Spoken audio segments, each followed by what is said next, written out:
سورۃ الفاتحہ کی پہلی آیت الحمدللہ رب العالمین ہے۔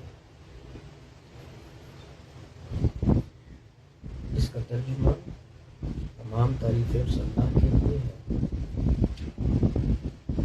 جو عالمین کو پالنے والا ہے۔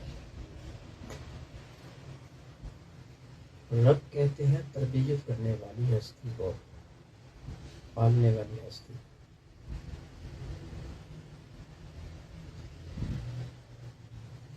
اللہ تعالیٰ ہر چیز کا خالق بھی ہے اور اس کے ساتھ ساتھ ہر چیز کا مربی بھی ہے۔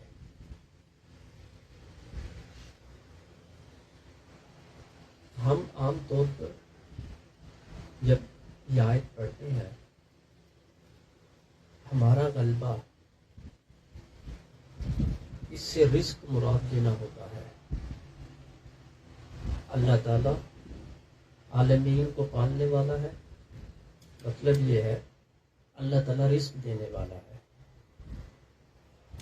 اور رزق سے مراد بھی وہ رزق لیتے ہیں جو پیٹ میں ڈالا جاتا ہے، اس کو ہم رزق سمجھتے ہیں۔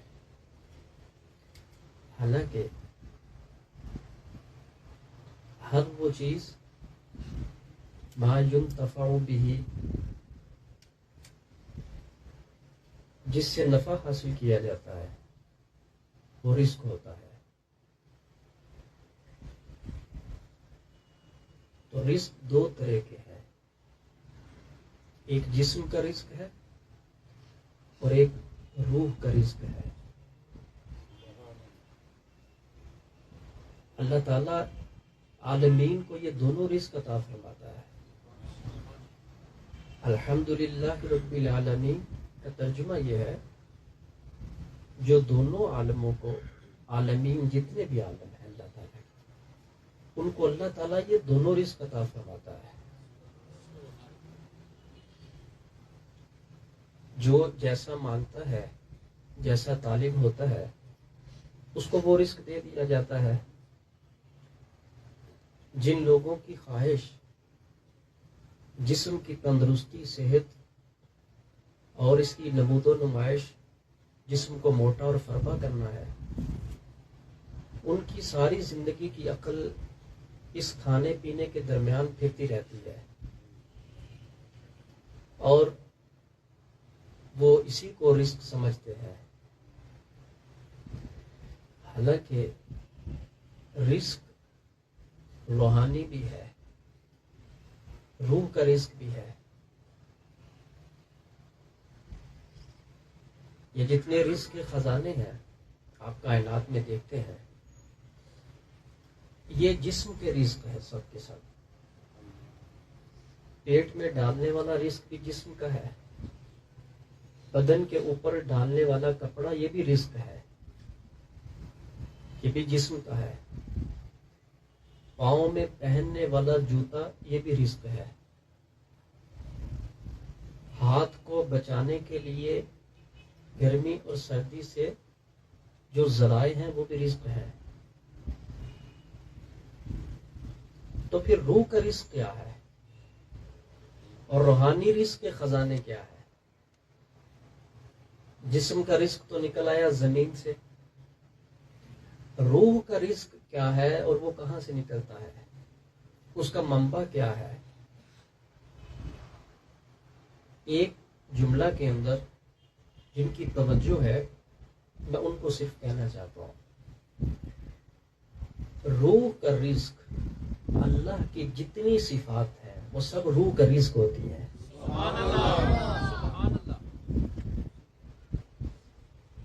اللہ تعالیٰ کی جتنی صفات ہیں وہ سب روح کے رزق کے خزانے ہیں۔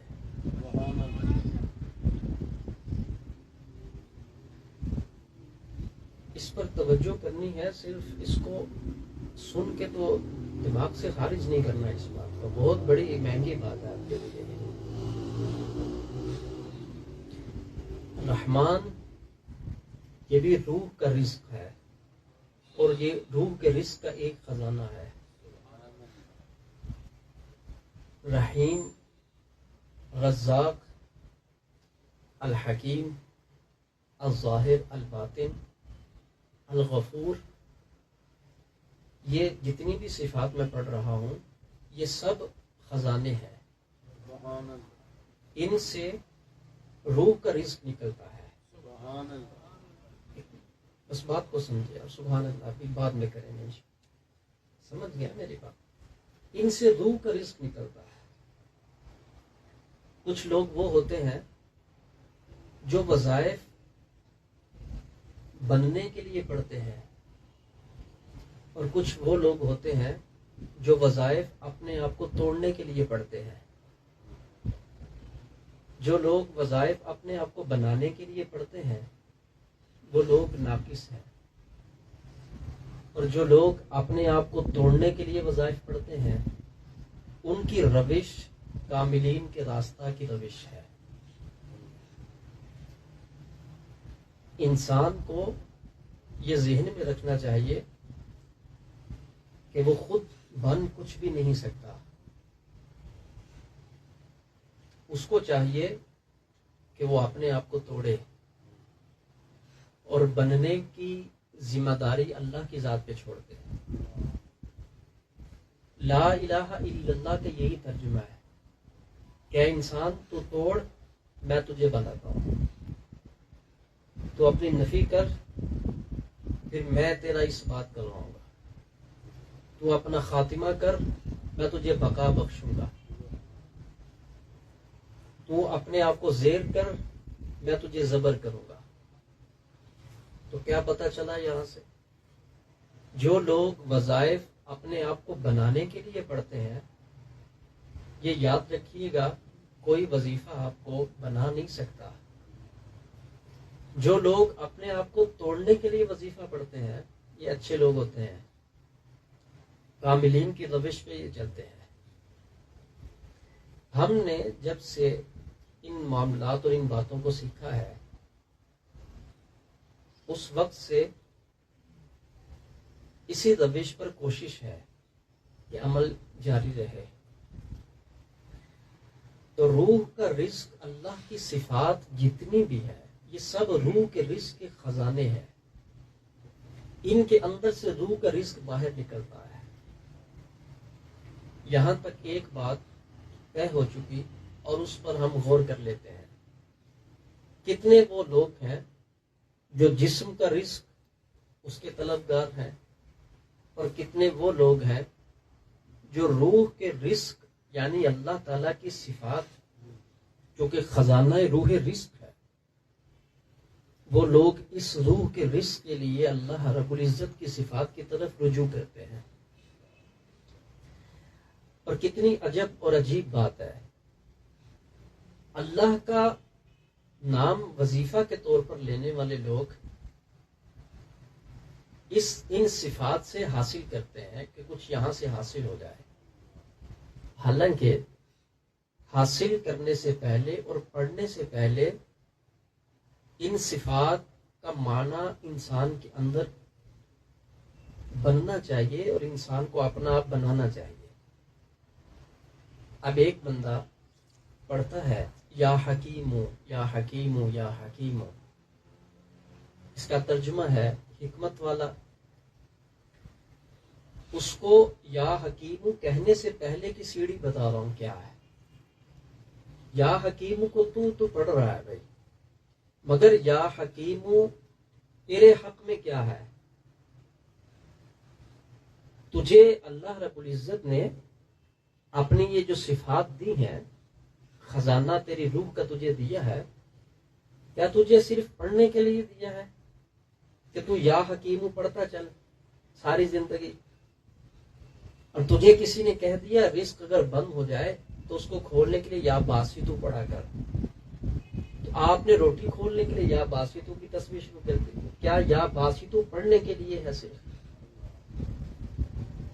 جو تنگ دست اور مشکل کے اندر ہو وہ یا رحمانو پڑھے.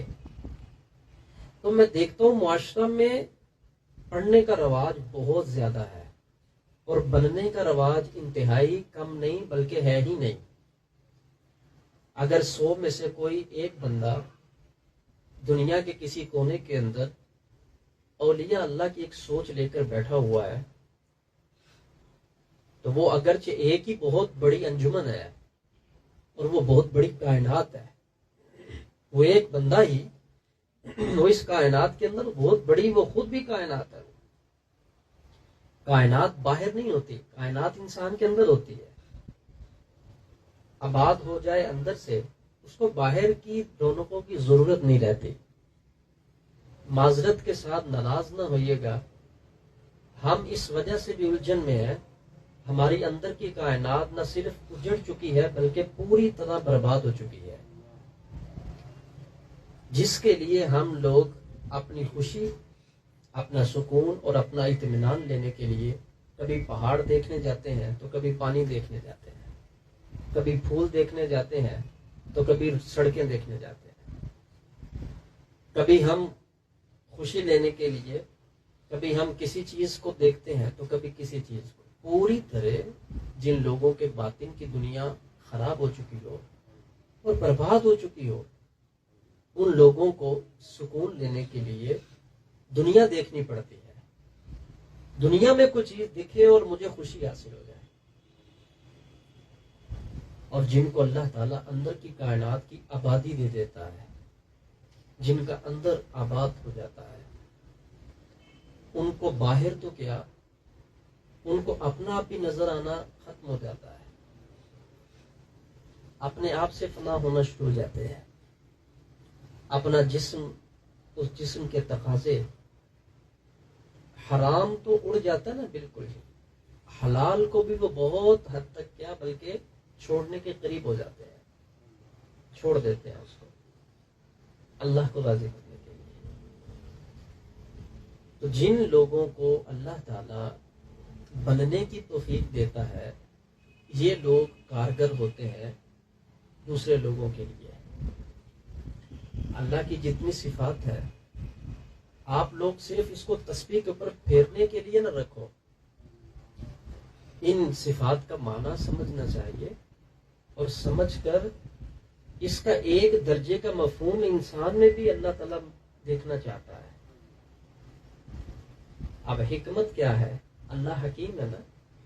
آپ کسی کے پاس گئے تو آپ نے وظیفہ لے لیا، یا حکیموں پڑھو، یا حکیموں پڑھو، پڑھتے جاؤ پڑھتے جاؤ، تو یہ فلاں چیز تمہیں مل جائے گی۔ اللہ تعالیٰ نے اپنی صفات ظاہر اس لیے کی ہے کہ اے بندو، میں تمہارے اندر اپنی صفات دیکھنا چاہتا ہوں، میری صفات تمہارے اندر سے نظر آئے۔ میں رحمان ہوں، تمہارے اندر بھی رحمت ہونی چاہیے۔ میں کریم ہوں تو تمہارے اندر بھی کرم ہونا چاہیے۔ اگر میں غفور ہوں تو تمہارے اندر بھی غفوریت ہونی چاہیے۔ تو اللہ رب العزت بندوں کے اندر صفات پڑھنے کے اعتبار سے نہیں دیکھنا چاہتا صرف، اللہ تعالیٰ بندے کو بننے کے اعتبار سے دیکھنا چاہتا ہے۔ میرا بندہ بن اور میری صفات سے روشنی حاصل کر، میری صفات سے نور لے، میری صفات کا مفہوم سمجھ، اور اس مفہوم سے پھر اپنے آپ کو تو تراشتا چلا جا۔ جو لوگ بے سکون ہیں اس دور کے اندر، یہ صفات پڑھنے سے سکون پا تو لیں گے مگر وہ وقتی ہوگا۔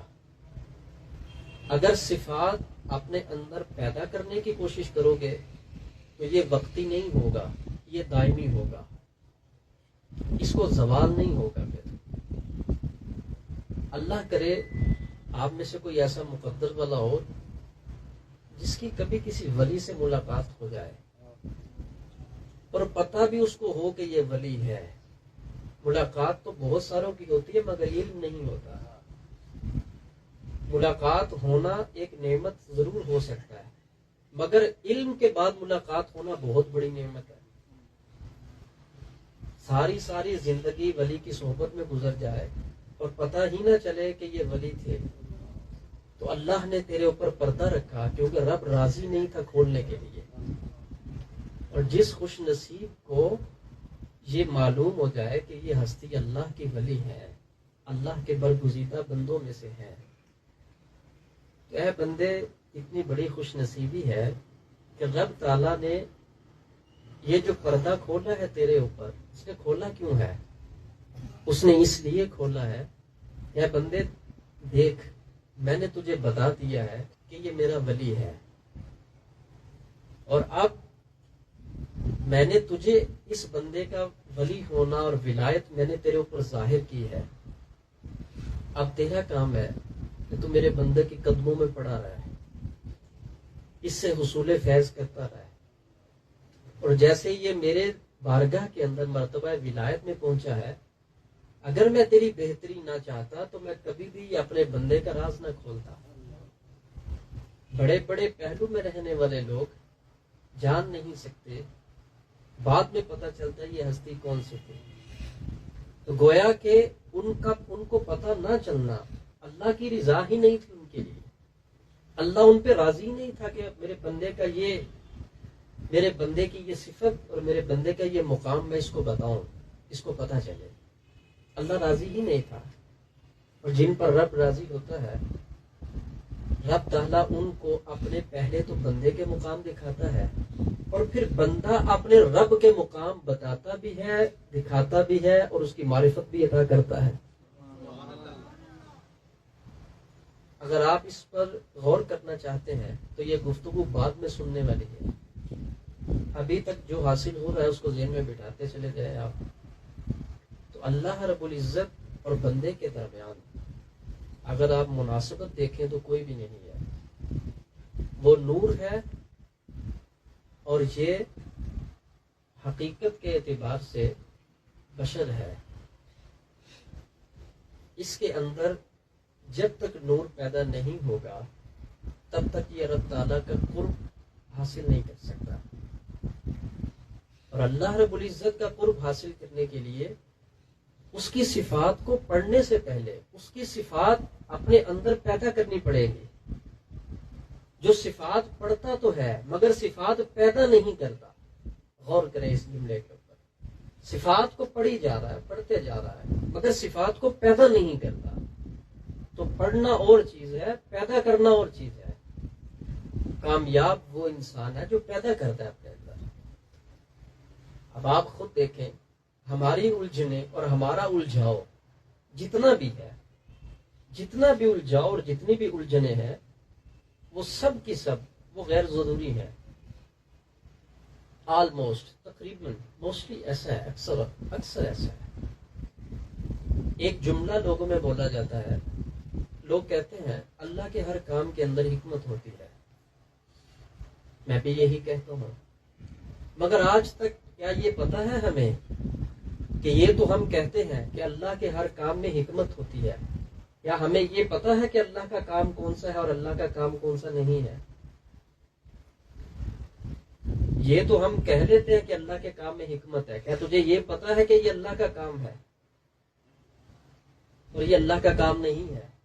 کیا اس چیز کی خبر ہے؟ اگر اس چیز کی خبر ہو جائے تو پھر یہ کہنے اور سمجھنے میں آسانی ہو جائے گی کہ اللہ کے ہر کام میں۔ اب میں آپ سے پوچھتا ہوں، کیسے فرق کریں گے آپ کہ میں یوں کہوں کہ یہ اللہ کا کام ہے؟ کیسے کہیں گے؟ تو کوئی بڑی مشکل بات بھی نہیں ہے، آپ اس جملے پر غور کر لیں۔ یہ لفظ خود بتا رہے ہیں، اللہ کا کام، اس کا مطلب یہ ہے جس میں بندے کا کوئی عمل دخل نہ ہو، جس کے کرنے کے اندر بندہ قدم نہ اٹھائے، وہ کام اللہ کا ہوتا ہے۔ خراب انسان خود کرے اور اس نتیجہ کو بھگتنے کے لیے جس وقت ذلت اٹھانی پڑے اور تکلیف اٹھانی پڑے تو اس کو کہے یہ اللہ کے کام میں حکمت ہوتی ہے۔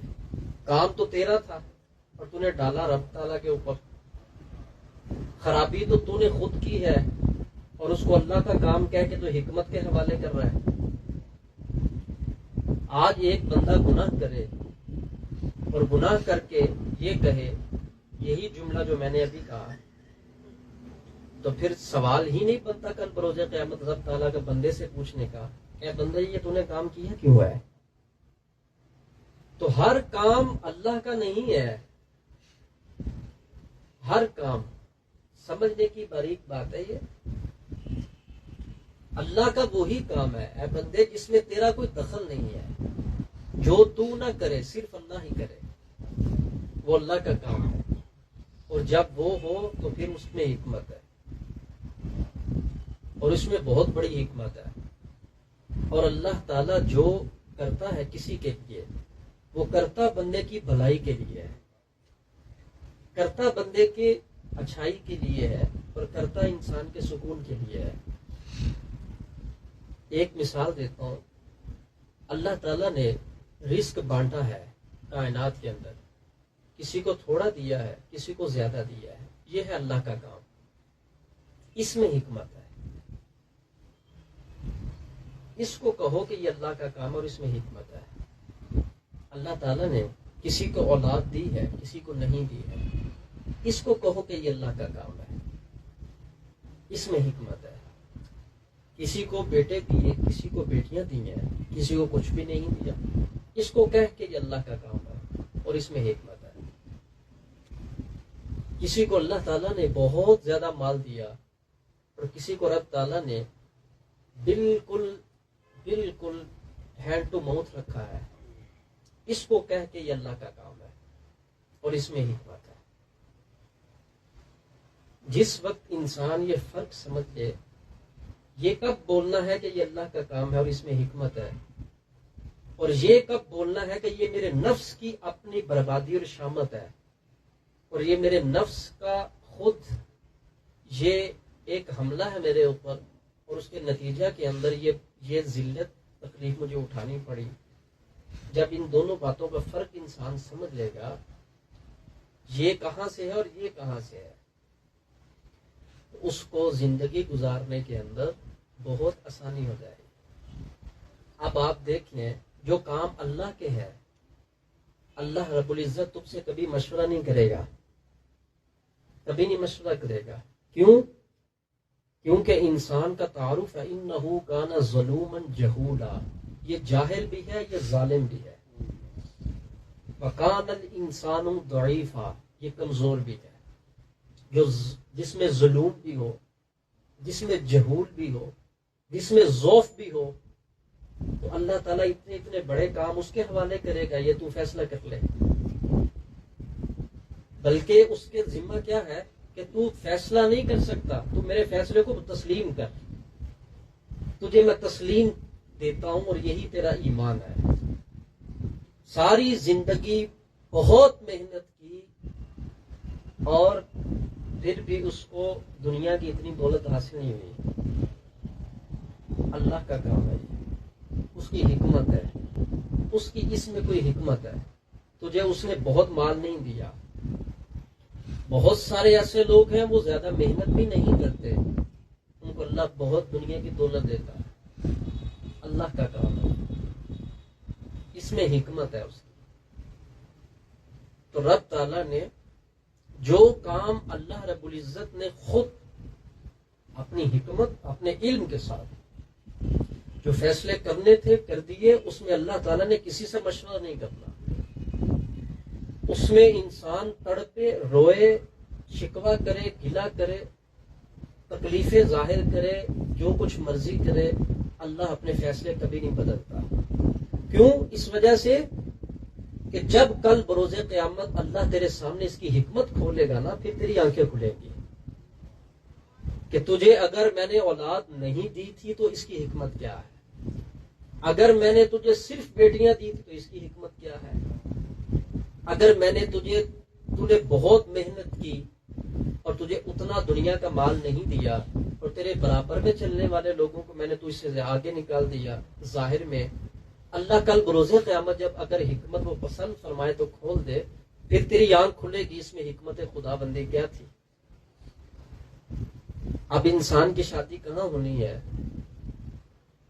یہ اللہ کا کام ہے، اور اللہ تعالیٰ اس کے اندر کسی انسان کو کیسے سفر میں ڈال دے، کسی انسان کو کیسے سفر میں ڈال دے، یہ اس کی مرضی ہے، یہ اللہ کا کام ہے،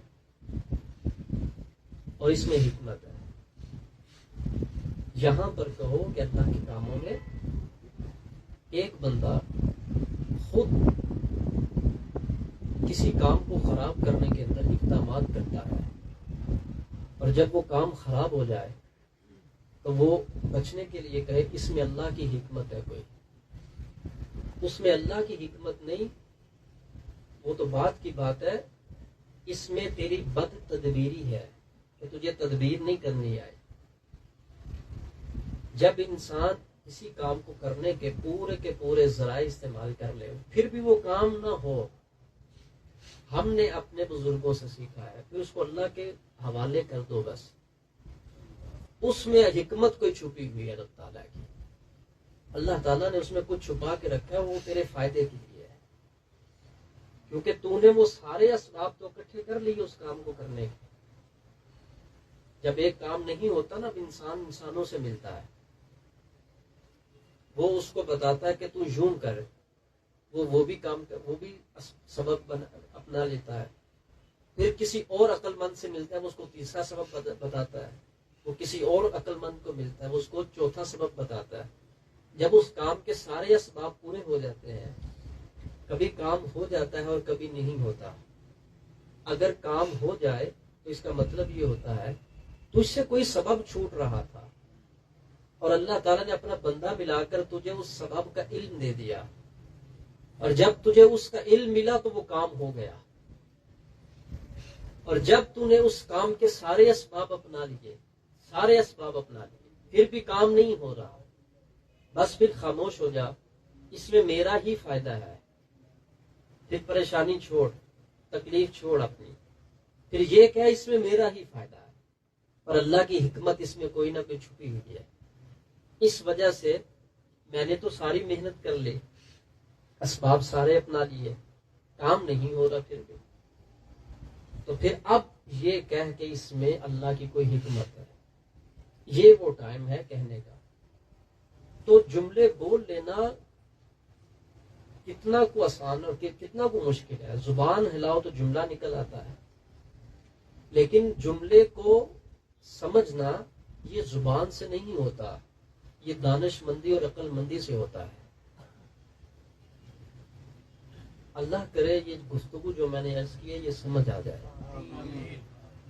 بہت ساری میں دیکھ رہا ہوں سینوں کے الجھنیں گرتی ہوئی مجھے نظر آ رہی ہیں، اور چیزوں کے اوپر اطمینان آ رہا ہے، لوگوں کے اندر الجھنوں کا جو ایک پورا لینٹر تیار ہے، جو کہ خود ان کے ذہن پیدا کرتے اور بناتے ہیں، وہ گفتگو سننے کے بعد ختم ہوتے ہوئے نظر آ رہے ہیں۔ تو اللہ تعالی کا کام کون سا ہے؟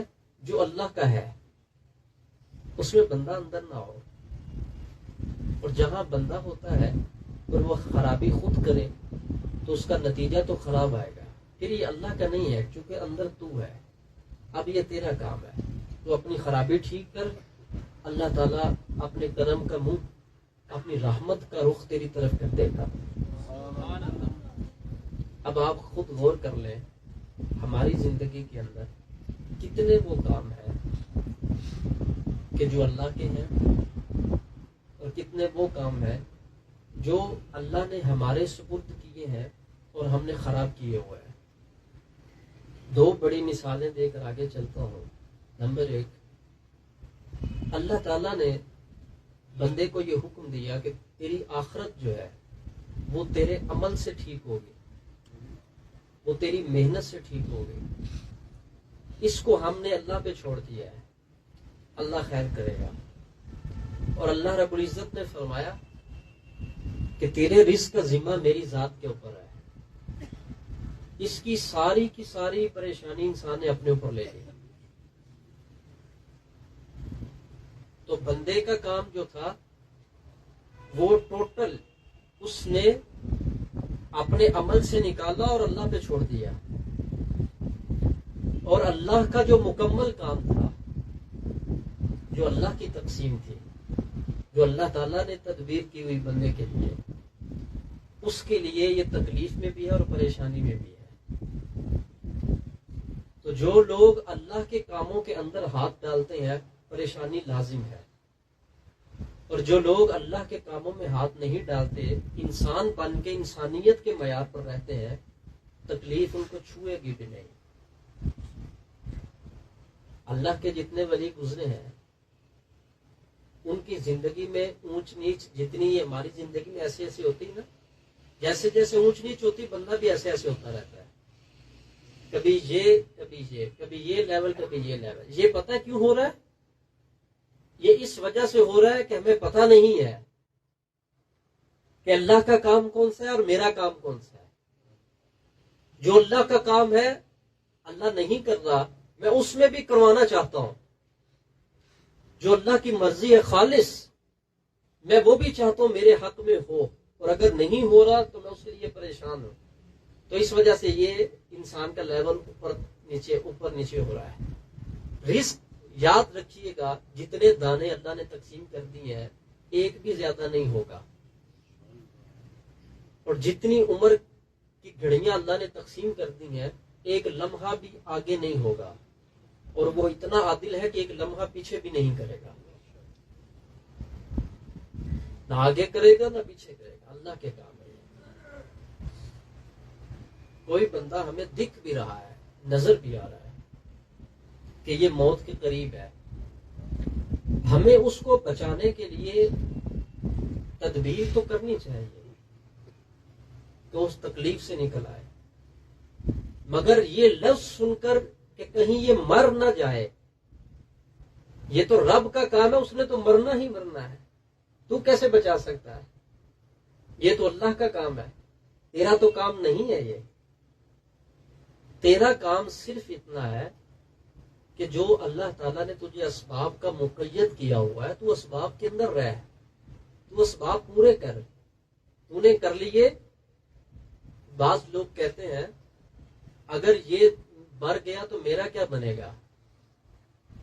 میں اس عقیدے کو جب سنتا ہوں تو مجھے اس بات کے اوپر بہت تکلیف بھی ہوتی ہے کہ آج کا مسلمان 50-60 سال کا ہو کر یقین کا سبق نہیں پڑھ سکا۔ اگر یہ مر گیا تو میرا کیا بنے گا؟ جس عورت کو طلاق ہو جائے وہ اپنی طلاق کو اپنی بہت بڑی، لوگ اس کے لیے نحوست سمجھتے ہیں اور وہ اپنی بہت بڑی ناکامی سمجھتی ہے۔ اگر تجھے اللہ اس کی حکمت کھول کر بتا دے تو تجھے پتا چلے کہ اس میں حکمت کیا تھی۔ اور کہتے ہیں کہ میرا ظاہری سبب یہ ہے، اگر یہ دنیا سے چلا گیا تو میرا کیا بنے گا؟ میرا کیا بنے گا؟ اور اگر تو ہی پہلے چلا گیا تو پھر، اور وہ سبب بھی موجود ہو جس کے ٹھہرنے پر تو نے اپنے آپ کا ٹھہرنا موقوف رکھا ہوا تھا، اگر تو ہی پہلے چلا گیا اس کی کیا گارنٹی ہے؟ تو میں بھول کر ہی کہوں گا، ایک شخص کو میں نے کہہ دیا، میں نے کہا ان کا وقت قریب ہے اور آپ جو ہے نا وہ ان کی خدمت کر لیں۔ اس کو میری بات اچھی نہیں لگی۔ چند دن بعد اللہ کا فیصلہ تھا، وہ ہو گیا۔ تو موت کا لفظ سن کر ہم لوگ جس طرح ناراضگی کا اظہار کرتے ہیں اور موت سے بچانے کے لیے انسان اپنی حدود سے آگے نکلتا ہے، اپنی حدود تک رہنا چاہیے نا، اپنی حدود سے آگے نکلتا ہے، تو تیری گزرنے والی حدود اللہ کے فیصلے کو تو کبھی تبدیل نہیں کر سکتی۔ اس نے جو ٹائم لکھا ہے اس ٹائم پر آ کر فیصلہ تو ہو جانا ہے۔ تو یہ کام تیرا ہے کہ تو اسباب کے اندر رہ، اور جب تیرے اسباب پورے ہو گئے یا نہ ہوئے، جب فیصلہ اور وقت پورا ہو گیا تو اللہ تعالیٰ نے اپنا کام کر دینا ہے۔ اور پھر یوں ہی کہنا چاہیے کہ اللہ کے ہر کام میں حکمت ہے۔ بچے چھوٹے تھے، ماں یا باپ ہو تو گیا، اللہ کے کام میں حکمت ہے، یہاں کہو اللہ کے کام میں حکمت ہے، یہ یہاں بولنا بنتا ہے۔ تو میں نے چند ایک مثالیں آپ کو دی۔ کثرت سے گفتگو کرنا آ کے بار بار ان مسائل کے اوپر جو اللہ ہی کے کام ہے، اور ان کے لیے ہی پریشان رہنا جو اللہ ہی کے کام ہے۔ بعض اوقات میں آپ کو یہ بتا دوں، دعا قبول ہو چکی ہوتی ہے، ہم دعا کرتے ہیں نا آپس میں بیٹھ کے، قبول ہو چکی ہوتی ہے، مگر اس کا ٹائم لکھ کر اللہ پرچی نہیں بھیجتا بندے کو، یہ ٹائم بھی بتا دیا جائے، اللہ قبول کر چکا ہوتا ہے۔ اب ہم بیٹھے ہیں دعا کریں گے، رب تعالیٰ قبول فرما لے اگر کوئی دعا، وہ قبول ہو چکی ہوتی ہے کہ یہ میں نے قبول کر لی ہے، مگر ٹائم رب تعالیٰ نے اپنی حکمت پر خود اپنے پاس رکھا ہے کہ یہ ٹائم میں نہیں بتاؤں گا۔ ہاں اللہ کے نیک بندوں کو علم ہوتا ہے، چونکہ اللہ اور بندہ غیر تو نہیں ہے نا اس کا، وہ اللہ کا جو ہوا پھر اس کا تعارف ہی اللہ کا ہے، اللہ کا بندہ، تو جب وہ ہے ہی اللہ کا تو پھر تم اپنے دوست سے نہیں چھپاتے تو وہ اپنے دوست سے اپنے فیصلے کیسے چھپائے گا؟ وہ بھی بتاتا ہے اپنے بندے کو میرا یہ فیصلہ ہے، میرا یہ فیصلہ ہے، یہ میرا فیصلہ ہے۔ پہلے تو وہ اس کو اس کی زندگی کے فیصلے بتاتا ہے، انسان اس کو اٹھاتا ہے، سہتا ہے، برداشت کرتا ہے۔ یہ کیا چھوٹا امتحان ہے کہ اس کو اس کی زندگی کا بہت بڑا فیصلہ بتا دیا جائے، اور جس کو انسانی طبیعت قبول نہ کرے، انسانی مزاج قبول نہ کرے، اس کے رہنے کو نعمت سمجھے اور اپنے لیے برکت اور رحمت سمجھے، اپنی خوشی کا سبب سمجھے، اور اللہ فرمائے بندے نہیں میں یوں چاہتا ہوں اور میں نے ایسا کرنا ہے، تو وہ بندہ جس وقت اللہ کے اس راز کو اپنے سینے میں اٹھاتا ہے، سہتا ہے، برداشت کرتا ہے۔ ظاہر رب تعالیٰ نے یہ ساری کشش متعلقات رب نے رکھی ہے نا چیزوں کے ساتھ، تو اتار چڑھاؤ جب ہوتا ہے اور اللہ فرماتا ہے بندے نہیں میرا فیصلہ یہ ہے، تو بندہ اللہ کی رضا پر راضی ہو جائے، ٹھیک ہے میرے مولا جو تیری رضا میری بھی وہی رضا ہے، تو وہ اللہ کا ہوا نا پھر۔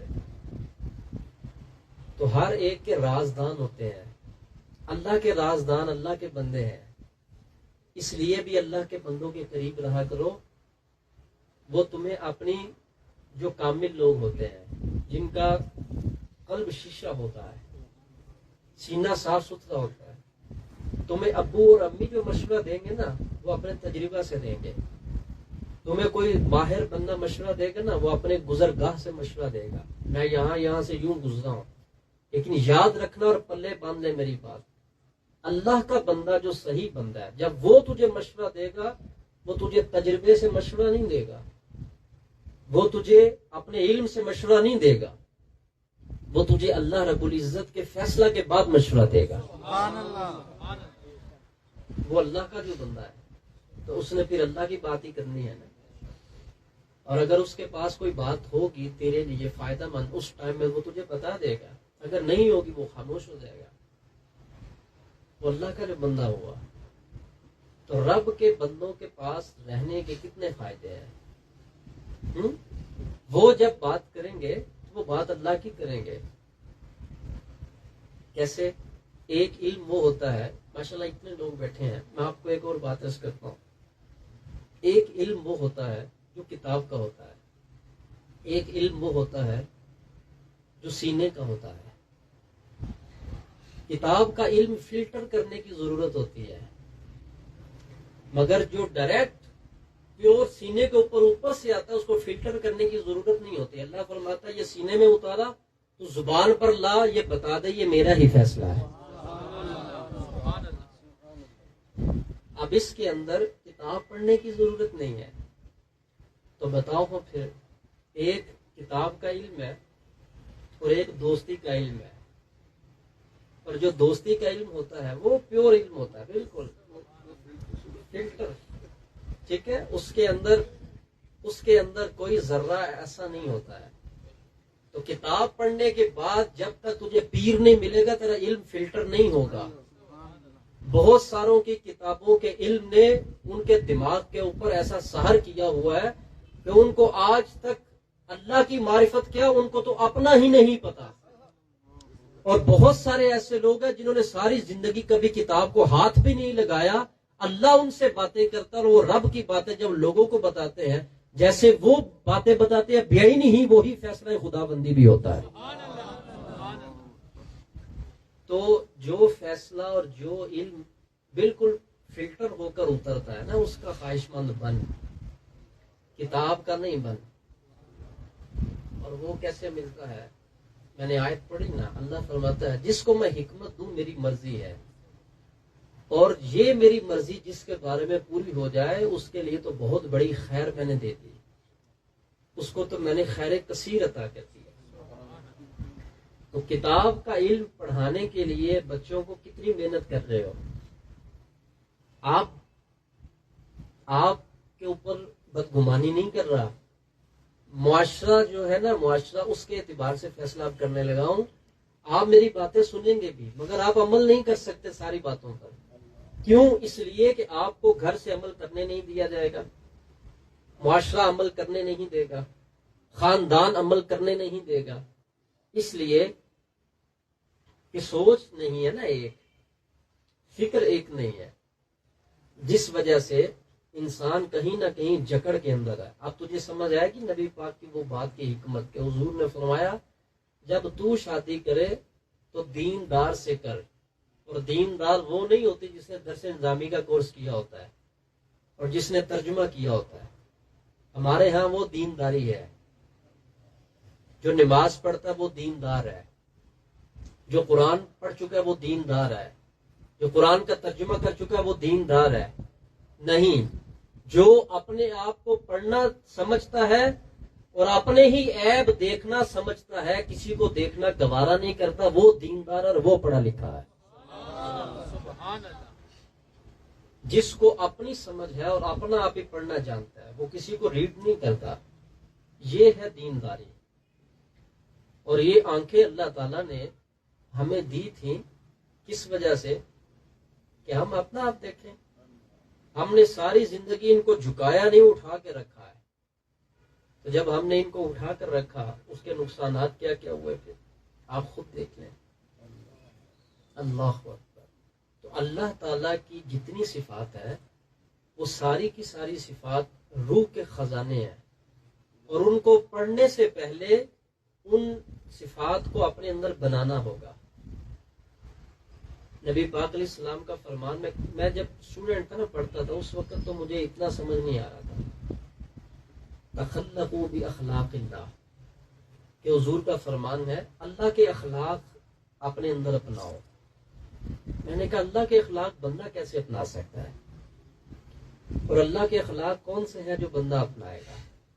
اب پتہ چلا کہ اللہ تعالیٰ کی جتنی صفات ہے وہ جس درجہ میں اس ذات کے لیے ہے، اس درجہ میں تو کسی کے لیے ہو نہیں سکتی، مگر اس کی روشنی انسان کو چاہیے کہ وہ اپنے اندر پیدا کرے۔ اگر وہ حکیم ہے تو یا حکیموں کی تسبیح مت پڑھ، ابھی تو حکمت خود اپنے اندر پیدا کرنے کی کوشش کر۔ اگر وہ غفور ہے تو یا غفور صرف نماز کے بعد ہی پڑھ کے اٹھ نہیں جا، اپنے اندر غفوریت پیدا کر، ریچھ پن تیرا باہر نکلے، کاٹنا جپٹنا پکڑنا یہ باہر نکلے۔ اگر وہ لطیف ہے تو اپنے اندر بھی لطف پیدا کر، اگر وہ کریم ہے تو اپنے اندر بھی کرم پیدا کر، اگر وہ باسط ہے تو اپنا قبض ختم کر، پھر اپنے اندر بھی بسط پیدا کر۔ وہ رحمان ہے تو اپنے اندر بھی رحم پیدا کر، اگر وہ رحیم ہے تو اپنے اندر بھی رحیمیت پیدا کر۔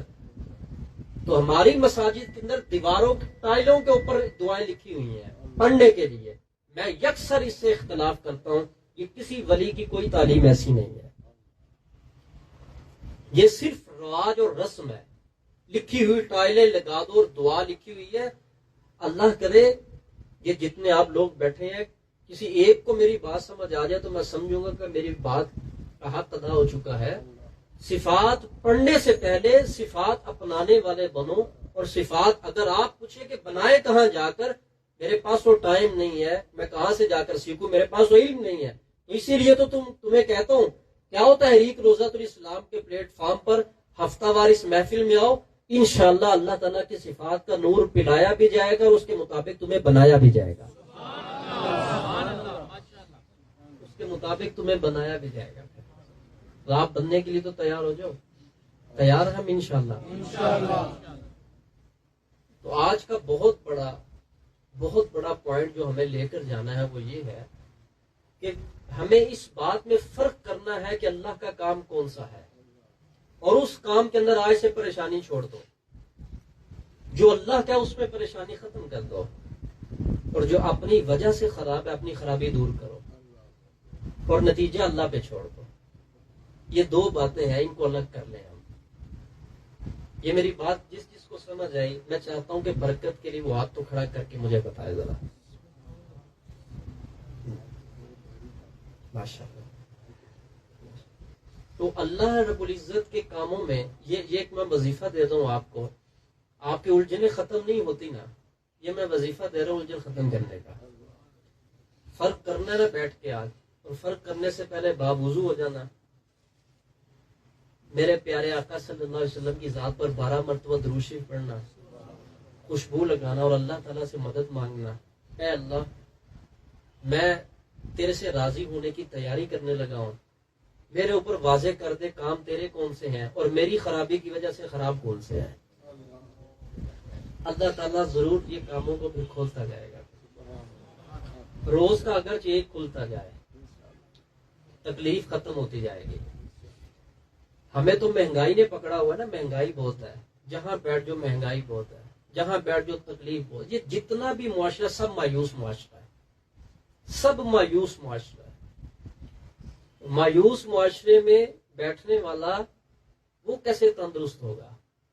اللہ کے کسی نیک بندے کی تو صحبت حاصل نہیں ہے، جو تمہیں زندگی کا فلسفہ سمجھائے اور دکھائے، اور جو نفس کی قیود و بندشات کو توڑے.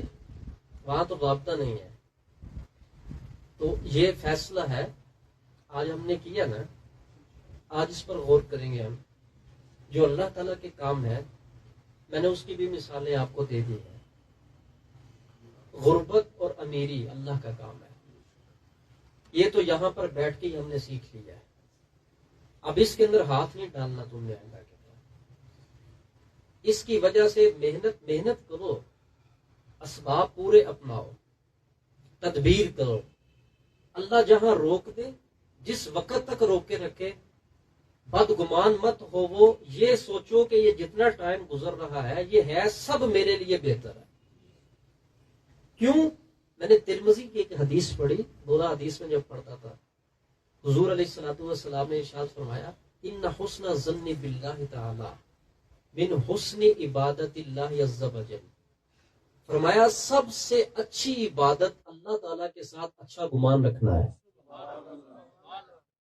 جس بندے کو اللہ کے ساتھ اچھا گمان رکھنے کی صلاحیت مل گئی، اس کو حسن عبادت نصیب ہو گیا.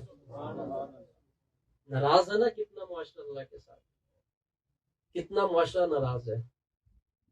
یہ کہتا ہے میں کام کروں تو زندگی بھر ہوتا ہی چلا جائے، کہیں رکے اور رکاوٹ نہیں آئے. میں جو چاہوں وہ ہر چیز میرے تابع ہو کے کھڑی ہو جائے، جیسا میں چاہوں نظام کائنات مڑ کے ٹوٹ کے اس طرح ہو جائے. اور جب نہیں ہوتا تو بدگمانی خدا سے کرتا ہے. میں بدگمانی کی 20 صورتیں نکال سکتا ہوں الحمدللہ ابھی اسی وقت میں، کہ ہم کس کس انداز کے رب سے بدگمان ہیں، کون کون سے انداز میں ہم اللہ سے بدگمانی کر رہے ہیں، کس کس انداز میں رب تعالیٰ کے ساتھ بدگمانی کا مسلمان کا تعلق ہے. تو حضور علیہ السلام نے ارشاد فرمایا اچھی، سب سے اچھی عبادت اللہ تعالیٰ کے ساتھ اچھا گمان رکھنا ہے. اور میں نے یہ ساری تفریق سمجھا دی. جب آپ پورے اسباب اپنا چکو اور پھر بھی رکاوٹ بدستور قائم رہے، پھر تم نے اس نظریے پر کھڑا ہونا ہے کہ میرا فائدہ ہے اور اس میں خدا کی کوئی حکمت چھپی ہوئی ہے. اور اگر تو جاننا چاہتا ہے تو اللہ فرماتا ہے جاننے والوں کے پاس ہو جا، پھر میں تجھے بتا بھی دوں گا. کون کہتا ہے کہ رب کلام نہیں کرتا؟ اللہ تو ہر دور میں کلام کرتا ہے. رب تعالیٰ کبھی غوث اعظم کی صورت میں کلام کرتا ہے، کبھی داتا گنج بخش کی صورت میں کلام کرتا ہے، کبھی حضور خواجہ معین کی صورت میں کلام فرماتا ہے، اور کبھی حضور جنید بغدادی کی صورت میں کلام فرماتا ہے، کبھی حضور بایزید بستامی کی صورت میں کلام فرماتا ہے، کبھی حضرت ابراہیم بن ادہم کی صورت میں کلام فرماتا ہے، اور کبھی حضرت مالک بن دینار کی صورت میں کلام فرماتا ہے، کبھی حضرت حضور فضیل بن عیاض کی صورت میں کلام فرماتا ہے، اور کبھی حضرت عثمان مروندی لال شہباز قلندر کی صورت میں کلام فرماتا ہے، اور کبھی زہد الانبیاء بابا فرید الدین مسعود گنج شکر کی صورت میں کلام فرماتا ہے۔ کون کہتا ہے کہ اللہ بولتا نہیں ہے؟ یہ جو کچھ بول رہے ہیں یہ اللہ کا ہی تو بول رہے ہیں۔ جب ان کا اپنا کچھ رہا ہی نہیں ہے تو رب کا ہی کیا ہوا دیا ہوا بول رہے ہیں، اور کس کا بول رہے ہیں؟ جو اللہ کے بندوں نے بولا ہے یہ اللہ کی بولی ہی تو بولی ہے۔ جتنی رب کے بندوں کی کتابیں ہیں وہ اللہ کی بولی ہے ساری، اور جتنی رب کے بندوں کے عمل ہیں وہ اللہ تعالیٰ کی بولی کا مجسم عمل ہے وہ سب۔ تو اللہ بولتا ہے، ہر دور میں بولتا ہے۔ رب تعالیٰ اپنے ولی کی زبان پر بولتا ہے۔ اب ولی تجھے نصیب ہو تو تیری خوش نصیبی، اور پھر نصیب ہونے کے بعد تجھے علم بھی ہو تو تیری اور خوش نصیبی، اور جب علم ہو جائے اور پھر ولی تجھے گفتگو کرے اور تو اس پر عمل کرے تو یہ تو پھر سب سے بڑی خوش نصیبی۔ تو کس کو خوش نصیب اور کس کو بد نصیب سمجھ رہا ہے؟ یہ ہے زندگی کا فلسفہ، اور یہ تجھے کسی کتاب سے نہیں ملے گا۔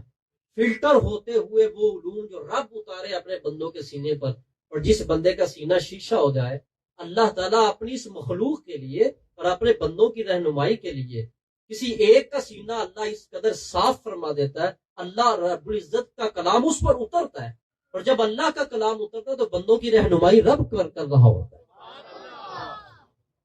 تو کوئی مشکل بات نہیں ہے، اللہ تو بولتا ہے، مگر سمجھنا یہ ہے کہ رب کی بولی کہاں پر ہے۔ ہر وائس میں اللہ نہیں ہے، اور ہر فقیری کے دعویٰ میں بھی خدا نہیں بولتا، اور ہر جبہ اور دستار میں بھی اللہ کا کلام نہیں ہے۔ اللہ کا کلام دیکھنے چلو گے تو تمہیں نہیں دکھے گا۔ کیوں؟ اس لیے کہ ہم ناقص ہیں، جس کو ہم نے دیکھنا وہ بہت اوپر معاملہ ہے۔ پھر کیسے کھلے گا؟ دو چیزوں کے ساتھ۔ نمبر ایک، تیری طلب سچی ہو، اور نمبر دو، تو دعا کرتا رہے، اے اللہ میری زندگی کے اندر میرے لڑ کوئی ولی لگ جائے اور مجھے پتہ بھی چل جائے کہ یہ تیرا سونا ولی ہے، اور مجھے پھر اتباع کی کوشش بھی دے دے اور عمل بھی مجھے نصیب فرما دے۔ یہ دعا کر، طلب مانگ، خدا سے سچی مانگ، پھر دعا کر، اور اگر مل جائے تو پھر عمل مانگ۔ یہ جتنی بھی گفتگو ہے یہ سب اللہ رب العزت کی بولی ہوتی ہے ان لوگوں کی زبان پر جن سے اللہ راضی ہوتا ہے، اور اللہ ہی بتا رہا ہوتا ہے۔ یہ جو اللہ کے نیک بندے حل بتاتے ہیں نا، وہ اللہ کا حل دیا ہوا ہوتا ہے۔ اگر نکلنا چاہتا ہے تو یوں کر، اگر نہیں تو پھر آج لوگ پوچھتے ہیں نا، کچھ لوگوں کا پیمانہ ہوتا ہے کہ 10-15 منٹ پہلے میری بات سنی جائے اور آدھا گھنٹہ میری بات پہ تبصرہ کیا جائے تو اخلاق بہت اچھا حضرت صاحب کا ہے۔ اور جس کو 1.5 منٹ کے اندر 2 منٹ میں فارغ کر دیا انہوں نے تو بات ہی نہیں سنی میری۔ تیری بات کیا سننی ہے؟ تیری بات کا پہلے ہی پتہ ہے، اور جو حل تو چاہتا ہے وہ حل پہلے ہی پتہ ہے کہ کیا حل ہے۔ اب بات سننے اور ماننے کی نہیں ہے صرف، ٹھیک ہے؟ اب تو کر بھی تو صحیح نا، پھر کر کے بھی تو دکھا تو، اور کرنا بھی شروع کر تو۔ بعض لوگ ہوتے ہیں ان کو کچھ نہیں دیا جاتا، کوئی وظیفہ نہیں، کوئی کچھ نہیں، وہ آتے ہیں اور فوراً اپنا حصہ لے کر چلے جاتے ہیں۔ کیوں؟ ان کے آنے کا انداز ہی بڑا اچھا ہوتا ہے، اور کچھ لوگوں کو 30 سال تو انداز ہی سکھانا پڑتا ہے، عقل کی غلامی چھوڑ اور ادب سیکھ۔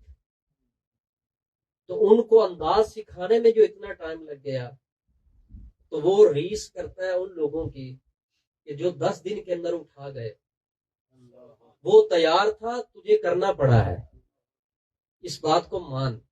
وہ لکڑیاں خشک تھیں، جیسے آئی نگاہ کی تو آگ لگی، ہر چیز ٹھیک ہو گئی۔ یہ گیلی ہیں، ان کو آگ لگائی، دوبارہ پھر تو نے گیلی کر دی، دوبارہ پھر تو نے گیلی کر دی، پھر تو نے گیلی کر دی۔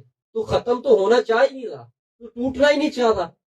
تو ریس ان کی کرتا ہے جو اپنے آپ کو توڑ کر آئے اور اپنے آپ کو ختم کر کے آئے۔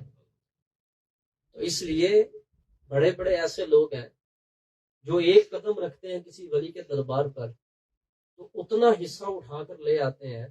50 سال کی عبادت کرنے والا اتنا حصہ نہیں اٹھا سکتا۔ کس وجہ سے؟ اس لیے کہ وہ تیاری کر کے جاتے ہیں۔ تو جو تیار ہو کر جاتے ہیں ان کو ایک ذرہ ہی چمکنے اور چمکانے کے لیے کافی ہوتا ہے، اور جو تیاری کے لیے نہیں آتے اور تیار ہونا نہیں چاہتے یا ہو رہے ہیں تو اپنی مرضی سے ہو رہے ہیں، ان کو چاہیے وہ ریس نہیں کرے دوسروں کی، وہ نقل نہیں کرے، وہ اپنا آپ سدھارے، اپنا آپ ٹھیک کرے. اور اللہ کے کاموں کی تو کیا حکمت ہے. حضرت موسیٰ علیہ السلام کے بارے میں لوگوں کو پتا تھا اللہ ان سے کلام فرماتا ہے، اور یہ اللہ تعالیٰ سے کلام فرماتے ہیں. وَكَلَّمَ اللَّهُ مُوسَىٰ تَكْلِيمًا. جب جناب موسیٰ اللہ تعالیٰ سے کلام فرمانے جاتے تو لوگ راستے میں اہل عقیدت کھڑے ہو جاتے. جناب موسیٰ کہاں کا ہے گزر؟ کہا اللہ کی بارگاہ میں جانا ہو رہا ہے، چلے ہماری عرضی لے کر جائیے گا اور رب سے اس کا حال پوچھ کر آئیے گا. اللہ کیا فرماتا ہے؟ جن سے اللہ کلام فرمائے کیا ان کو حل نہیں پتا ہے نا. مگر نبی کی شفقت کیسی ہے، عرضیاں اٹھا کر خدا کی بارگاہ میں لے کر جا رہے ہیں، اور صاحب اسرار ٹھہرے صفِ انبیاء میں سے ایک الگ مقام لیا. اللہ کی مرضی ہے نا.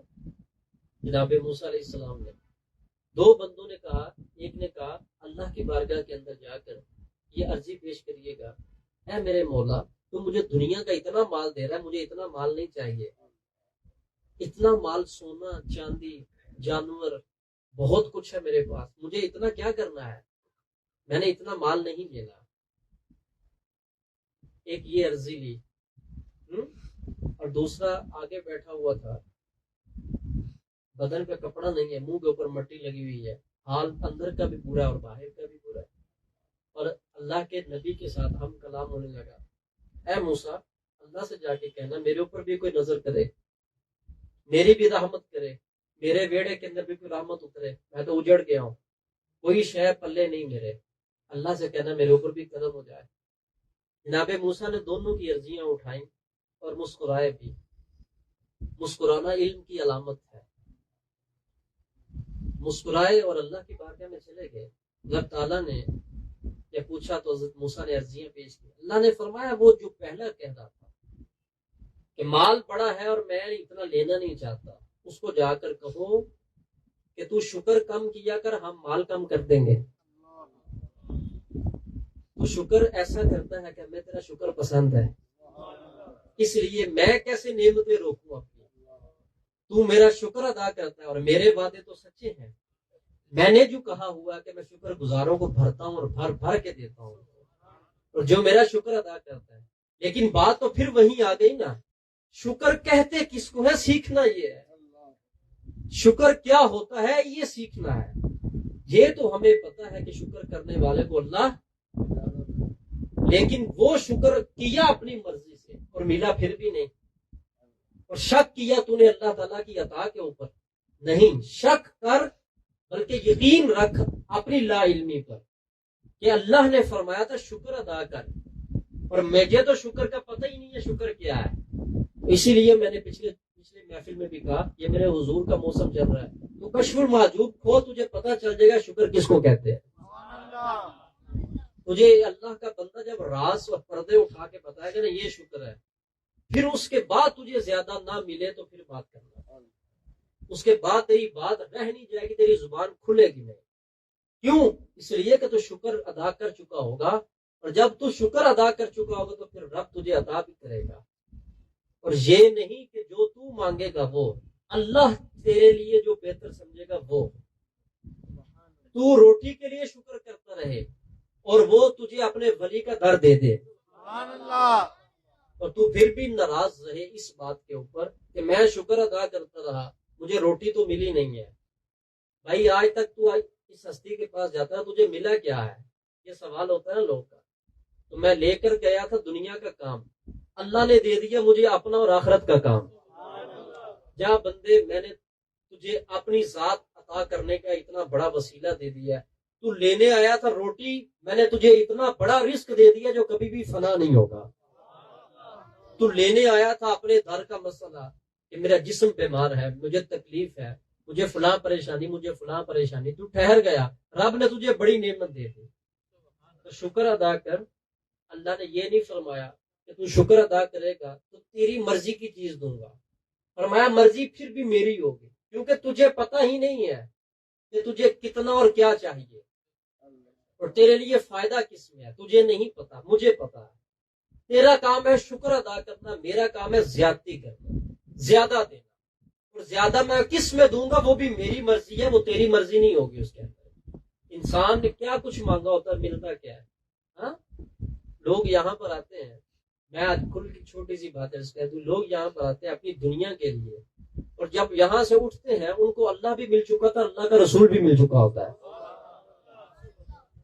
اور لوگ ان سے پوچھتے ہیں تجھے وہاں سے ملا کیا؟ تو چونکہ لوگوں کو بھوک ہے اور لوگوں کے پیٹ نہیں بھرے، آنکھیں نہیں بھری، وہ تجھ سے کیسے پوچھے گا کہ تجھے خدا ملا کہ نہیں، جب وہ خود ہی متمنی نہیں ہے خدا کا، جب اس میں کبھی خود ہی رب کی طرف کوئی تڑپ پیدا نہیں ہوئی ہے، وہ تجھ سے یہی پوچھے گا تیری مشینری کا بھی کوئی راز کھلا ہے کہ نہیں، پیر نے کھولا کہ نہیں، وہ تجھ سے کیوں پوچھے گا یہ بات؟ اس وجہ سے کہ خود وہ پیٹ کا بندہ ہے تو تجھ سے پیٹ کی بات ہی کرے گا نا، وہ خود دنیا کا بندہ ہے تو تجھ سے دنیا کی بات ہی کرے گا۔ وہ بتا تجھے تیرے مرشد نے دیا کیا ہے، تجھے تیرے پیر سے ملا کیا ہے، تو جو بندہ ہوگا تو اس سے بات تو ویسی پوچھے گا نا، اور جو بندہ صحیح اللہ کا بندہ ہوگا وہ تو اسے پوچھے گا بھی نہیں، پھر وہ تجھے بتائے گا شکر کر خدا کا تجھے تیرے پیر نے قبول کر کے خدا کی بارگاہ کے قریب کر دیا ہوگا۔ کیوں؟ اگر نبی اس دنیا کے اندر منتخب کرنے آتے ہیں تو یاد رکھیے گا ولی بھی نبی کے قدم پر ہوتا ہے، اور اللہ تعالیٰ ولیوں کو بھی اختیار دیتا ہے، جو تم منتخب کرو گے اس کو میں بھی کر لوں گا، جس سے تم راضی ہو جاؤ گے میں اس سے راضی ہو جاؤں گا۔ یہ اختیار رب تعالیٰ نے اپنے بندوں کو دیا ہے، جن لوگوں نے اپنا ظاہر اور اپنا باطن ٹوٹل خدا کے سپرد کیا ہو تو اللہ کی غیرت کیا یہ گوارا نہیں کرے گی؟ پھر آپ کیا سمجھتے ہیں جس سے آپ کو محبت ہو جائے آپ نچھاور کرو اس کے اوپر دنیا کا مال، کیونکہ ہے جو تمہارے پاس دنیا کا مال تم وہی دو گے نا، پھر اس کو دنیا کا مال ہی دو گے، اور جس نے اپنا ظاہر بھی خدا کو دیا، اپنا باطن بھی خدا کو دیا، اپنی مرضی بھی اللہ کو دی، اور اپنا ارادہ بھی اللہ کو دیا، اپنا سکون بھی اللہ کو دیا، اپنا سب کچھ اللہ کو دیا، تیرا کیا خیال ہے پھر اللہ اس کو کیا کیا دے گا؟ پھر رب اس کو کیا کیا کچھ عطا کرے گا، اور اللہ رب العزت پھر کہاں کسر چھوڑے گا؟ تو لوگ یہاں پر لینے دنیا آتے ہیں، ان کو مل آخرت جاتی ہے، اور لوگ ان سے پوچھتے تجھے ملا کیا ہے، اور اگر تو بیدار ہے تو تجھے جواب دینے کا طریقہ سیکھنا چاہیے جو میں تجھے عرض کر رہا ہوں۔ وہ بندہ تجھ سے جو پوچھ رہا ہے اس پر غمگین مت ہو، یہ کوئی ڈاکٹر کا کلینک نہیں ہے کہ 4 دن ٹیبلٹ دیں نہیں فرق پڑا دوسرا ڈاکٹر، یہ کچھ اور معاملہ ہے، یہاں پر ٹھہرنا تمہارا کام ہے، اور اگر کہو تو میں قرآن ہاتھ میں اٹھا کے کہوں گا جھولی بھرنا میرے خدا کا کام ہے۔ یہ میں نے رسم میں کوئی جملہ نہیں بولا ہے، تم کیا مانگنے آتے ہو، تمہیں دیا کیا جاتا ہے، تم لینے کے آتے ہو، ارادہ کیا رکھا جاتا ہے، تمہاری نیت کیا ہوتی ہے، دینے والے کی سخاوت کیا ہوتی ہے، تم کس چیز کے طالب ہوتے ہو، تمہیں مطلوب کس چیز کا بنایا جاتا ہے، اور تم نے کون سی عرضی رکھی ہوتی ہے، تمہاری عرضی سے پہلے کیا عرضی رکھ دی جاتی ہے، کیا پتا ہو پھر اس بات کا؟ تو اس لیے ٹھہر جا، استقیم، استقامت اختیار کر، صبر کر، استقامت اختیار کر، اور یہ سر کھانے والا مومن نہیں ہوتا، جو بار بار سر کھائے وہ مومن نہیں ہوتا، جو بار بار تڑپے پریشان ہوئے وہ مومن نہیں ہوتا، اس کو کامل ایمان والا نہیں کہتے۔ کیوں؟ اس لیے کہ اس کے اندر جو اضطراب کی جلن ہے، جو پریشانی ہے، وہ دنیا کا دکھ مارے جا رہا ہے، اس کو وہ دنیا کا دکھ اس کو ہلاک کیے جا رہا ہے۔ اللہ اکبر۔ تو حضرت موسیٰ علیہ السلام نے جب عرض کیا تو اللہ کا شکر بہت ادا کرتا ہے اور شکر اللہ کو تیرا پسند ہے۔ اب اگر آپ لوگ بھی زیادہ لینا چاہتے ہیں، میں نے پہلے عرض کر دیا آٹا گھی نمک مرچ زیادہ کرنے کی نیت مت رکھو، انسان کو انسان والے فیصلے کرنے چاہیے اور انسان کو بڑے فیصلے کرنے چاہیے۔ میرا آٹا زیادہ ہو جائے گھر کا، میرا نمک، میری ہانڈی زیادہ پکے، ہاں یہ فیصلے، ان فیصلوں کے گرد گھومتے ہوئے داڑھی سفید ہو گئی ہے، ان فیصلوں کے گرد گھومتے ہوئے بوڑھے ہو چکے ہیں اور ابھی تک نمک مرچ کی فکر نہیں ان کی ختم ہوئی، تو قبر میں تو جانے والا ہے، اس کی فکر کون کرے گا؟ تجھے رب کا بندہ تجھے رب کے راز بتائے گا اور تجھ سے تیری جو تیری خراب فکر ہے اس کو ختم کرے گا اور تجھے اچھی فکر کا مالک بنائے گا۔ پھر تیسری مرتبہ اس کر رہا ہوں، اللہ فرماتا ہے میں زیادہ دوں گا، شکر والے کو دوں گا۔ سیکھنا پڑے گا کہ شکر کیا ہے۔ اس کا ایک مفہوم یہ ہے انسان اپنی زندگی کے اندر اپنی مرضی چھوڑے، یہ خدا کا شکر ہے. ہر کام اللہ کی مرضی سے کرے، یہ شکر ہے. جب تم اللہ کی مرضی کے مطابق ہر کام کرو گے تو پھر کہنا یہ شکر ہے. اور پھر اگر میرا رب تجھے بھر نہ دے تو پھر کہنا کہ میرے رب نے میری بات سنی نہیں ہے. تو شکر تو ادا کر. لوگ کہتے ہیں میں شکر بڑا ادا کرتا ہوں.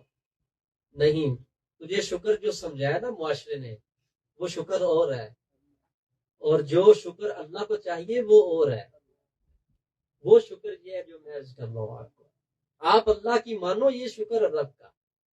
اور ایسے شکر گزار بنو گے تو اللہ فرماتا ہے لَأَزِيدَنَّكُمْ، میں تمہیں بہت زیادہ دوں گا.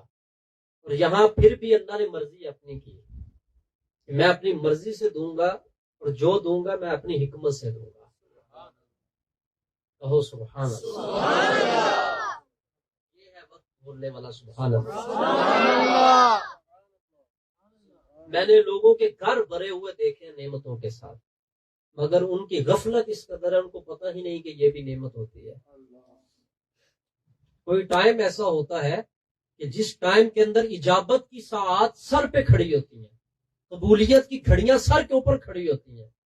یہ یوں اللہ کا بندہ ہاتھ مارتا اور نعمت جھولی کے اندر ہوتی ہے، اور بندہ وہ جھولی میں نعمت اٹھا کے گھر بھی لے جاتا ہے، مگر دنیا اس قدر اس کے اندر ہوتی ہے، دنیا اس قدر اس کے اندر ہوتی ہے، اور اس طرح گھر بنا چکی ہوتی ہے. اس بے خبر کو اتنی خبر نہیں ہوتی میں کیا نعمت اللہ کے بندے کے در سے لے کر آیا ہوں.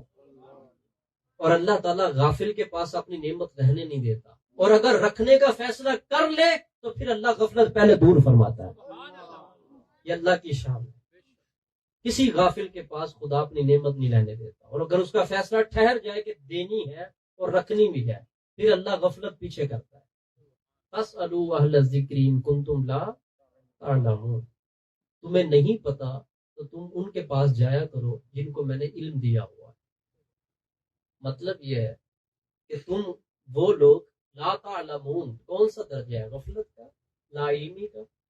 لا علم لوگوں کو اللہ فرماتا ہے کہ علم والوں، اور وہ علم جن کا علم فلٹریشن بالکل فلٹر ہوا علم ہو ان کے پاس رہا کرے. فَاسْأَلُوا، اور ان سے سوال کیا کرے، ان سے سوال کیا کرے. بحث نہیں کرنی، اس کا مطلب یہ مباحثہ نہیں کرنا. بس میں تمہیں سوال کرنے کا کہہ رہا ہوں، تم نے سوال ہی کرنا بس. اور یہاں اللہ نے یہ بھی نہیں فرمایا اہل علم کو کہ تم نے فوری جواب دینا ہے اور ضرور دینا ہے. تم نے سوال کرنا ہے. میرا بندہ چاہے جب جواب دے اور جتنا دے، تم نے چپ رہنا. یہ ساری اس آیت کے نور سے باتیں ثابت ہوتی ہیں، ساری اس آیت کی تشریحات ہیں.